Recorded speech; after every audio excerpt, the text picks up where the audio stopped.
Hello tout le monde, j'espère que vous allez bien. Aujourd'hui on se retrouve pour une nouvelle vidéo où je vais vous faire un bookshelf tour et un tour de mon coin lecture, donc c'est parti. On va donc commencer par le coin lecture, donc qui se présente comme ceci. Donc comme vous voyez, donc j'ai une sorte de petit fauteuil donc qui est très confortable, qui vient de chez Ikea, et ensuite j'ai une petite table basse. Donc à la base elle n'était pas du tout comme ça, c'est ma mère qui me l'a complètement repeint, mais en gros dessus donc il y a plein de trucs. Donc il y a souvent donc des trucs parfumés, donc ici donc il y a un bâton d'encens qui brûle, ou alors vous avez donc une petite, désolée pour le téléphone, une petite bougie, ou alors une tartelette qui brûle, etc. Et vous avez toujours une pile de livres abominablement haute qui trône donc ici, donc que je vous montre. Donc vous avez donc ma liseuse qui est dans un petit pochon, vous avez ce livre-ci que j'avais commencé à lire mais qui, ma foi, je l'ai pas continué, donc je suis vraiment pas loin en plus.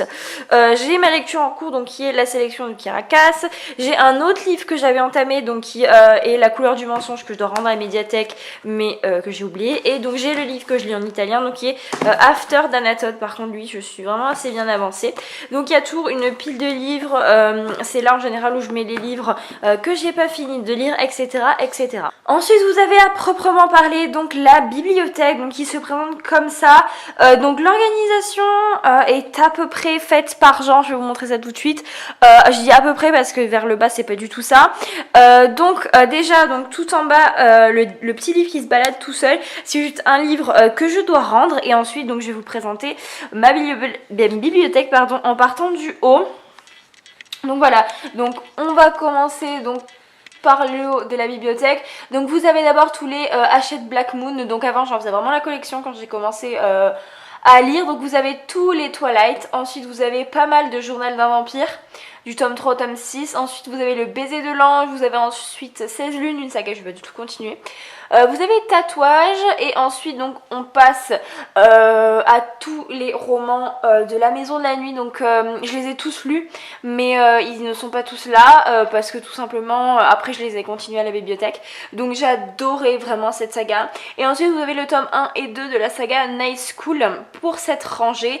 C'est des livres donc que j'ai tous lus. Ouais, que j'ai tous lus, et vraiment je les garde vraiment pour la collection en fait, parce que c'est seulement parmi les premiers livres que j'ai lus, donc je les garde vraiment pour la collection et pas vraiment pour les lire.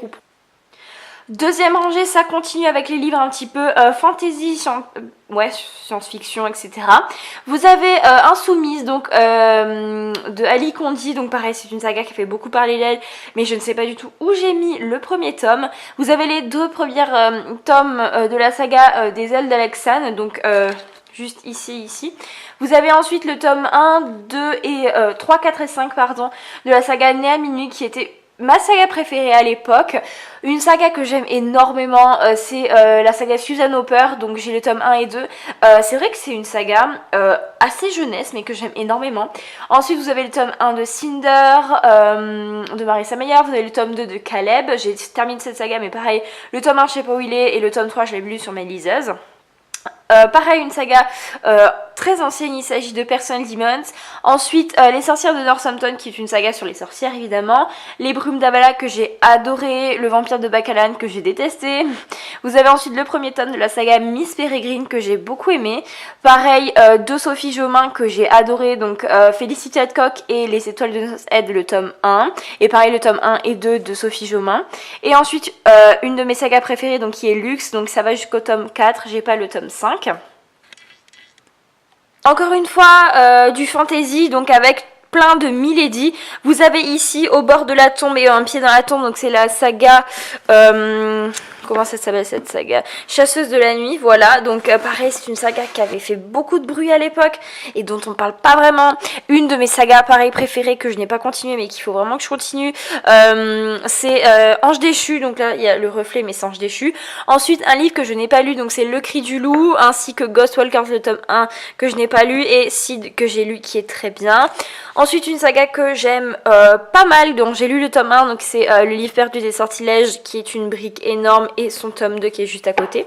Vous savez, la passe miroir en petit format et le tome 2 en grand format. Je déteste ce changement dans ma bibliothèque, mais bon, c'est comme ça. La saga Starters Ender, la saga The Book of Ivy qui est géniale. Quasiment tous les livres du labyrinthe. J'ai les 3 tomes principaux ici, ici, ici. Et un des 2 préquels, l'autre préquel personnellement ne m'a pas plu, donc je ne l'ai pas ici, mais ce préquel là, donc La Braise, est vraiment génial. Ensuite Partials que j'ai toujours pas lu, Flora Bank non plus, et version bêta que j'ai par contre. On en a fini maintenant pour les livres un petit peu fantasy, et on va passer maintenant aux livres donc pas fantasy. Vous avez ici The Memory Book que je n'ai pas lu, Sous la même étoile que j'ai lu, que j'ai adoré, ce livre là qui est juste vraiment génial, donc c'est Timeville qui en fait c'est tout simplement une histoire d'une famille qui va revenir dans les années 80. J'avais un arc-en-ciel qui fait partie des livres les plus récents que j'ai eu. Le Pacte des Phénix dont je vous ai bassiné avec tellement il est bien. Risque, pareil, un livre qui avait fait beaucoup parler. Nos âmes jumelles également. Vous avez pas mal de John Green, donc avec Flocon d'amour, Nos étoiles contraires et La face cachée de Margot. J'ai lu que La face cachée de Margot. Le Cercle de Diane Brown, donc il y a un livre assez particulier dont j'avais adoré la fin, détesté le début. Vous avez ensuite un livre que je n'ose pas lire, donc c'est Ne tombe jamais. Donc parce que tout simplement, j'ai vraiment peur que ça me touche trop en fait, donc il est juste là. Vous avez ensuite les tomes 1 et 2 de la saga Irrésistible de Simone Elkeles. Vous avez une autre romance, là c'est que des romances, donc Kylie Kelden. Ensuite vous avez Chaque soir à 11h, pareil celui-ci ça fait une éternité que je l'ai. Vous avez La loi du cœur qui est un des livres les plus récents. Vous avez la saga d'Emily que j'adore, parce que tout simplement, là on passe vraiment dans le un petit peu nu adulte, parce que c'est de là où il tirait mon tatouage. Vous avez ensuite le tome 1 et 2 de la saga Royal Saga, donc là c'est vraiment du nu adulte. À côté vous avez le tome 1 de la saga Calendar Girl et le tome 1 et 2 d'une saga de Sylva Day que j'avais tout simplement détesté. On passe maintenant au dernière étagère où il y a vraiment un mélange de tout. Vous avez 4 livres ici de la collection Piment de chez France Loisirs, donc ça c'était quand j'étais abonnée. Donc vous avez Ma grand-mère vous passe le bonjour, L'accro du shopping à Hollywood, donc de Sophie Kinsella, qui est un pour moi des basiques de la lecture. Vous avez Je peux très bien passer de toi que j'ai lu, et L'homme idéal existe, il est québécois. Ensuite, vous avez Loin de tout, donc c'est une romance nu adulte. Avant toi, c'est une romance. La perle et la coquille, qui a l'air d'être géniale. Vous avez Le cercle littéraire des amateurs d'épluchures de patates, super bien aussi.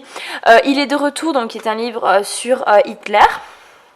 L'accro de shopping à Manhattan, pareil de Sophie Kinsella. Agent au cœur d'Al-Qaïda, trop bien aussi. Les garçons de l'été, je vous en parle même plus tellement il est bien. Vous avez La route, donc qui était une lecture de lycée mais que j'ai gardée. Et vous avez Une fille parfaite, ça je ne sais pas vraiment ce que c'est. Vous avez ensuite mon seul et unique thriller de ma collection de livres, que ce soit ici ou sur ma liseuse, donc de Donato Carisi. Vous avez un livre pareil que j'avais acheté avec François Loisirs, mais bon personnellement il m'avait pas du tout plu. Donc c'est Les filles invisibles. Je sais même pas ce que ça va donner. Vous avez ensuite 2 livres qui se passent en Italie, donc Venise n'est pas en Italie et Les divines glaces à l'italienne d'Anna. Vous avez ensuite Respire, donc pareil, qui est une romance adulte. Vous avez mon tome 3, 4 et 5 de After. Vous avez la saga Bad, je crois qu'elle s'appelle. Oui, Bad de Jay Cronover. Vous avez un petit livre d'Emily Blaine que j'ai adoré. Vous avez un tome 4 d'Harry Potter qui se promène, qui est en très bon bas état d'ailleurs. Vous avez Les Éveilleurs, pareil, super livre. Le Pacte d'Emma, donc qui est le livre de Nin Gorman. Vous avez Une vengeance catalane, donc qui est un auteur de par chez moi. Et vous avez un des meilleurs livres de nu adulte que j'aime, donc il s'agit de Darker, donc qui est Grey en fait, ouais, Grey et Darker, donc c'est tout simplement comment expliquer, comment dire, donc c'est tout simplement en fait la saga 50 nuances de Grey vue par Monsieur Grey sans Anna, et je trouve ça juste... Voilà tout le monde, j'espère que cette vidéo vous aura plu. N'hésitez pas à me dire si ça vous a plu, comment vous organisez votre bibliothèque, etc. Je vous fais ce petit tour parce que je déménage dans pas longtemps dans mon appartement et ça va sûrement changer la disposition. Les éléments seront toujours les mêmes, mais la disposition va peut-être changer. Donc peut-être je vous referai un nouveau tour, mais j'en profitais vraiment que la bibliothèque soit encore là pour vous faire un petit tour en fait, tout simplement. Et jusqu'à la prochaine vidéo, je vous dis bye.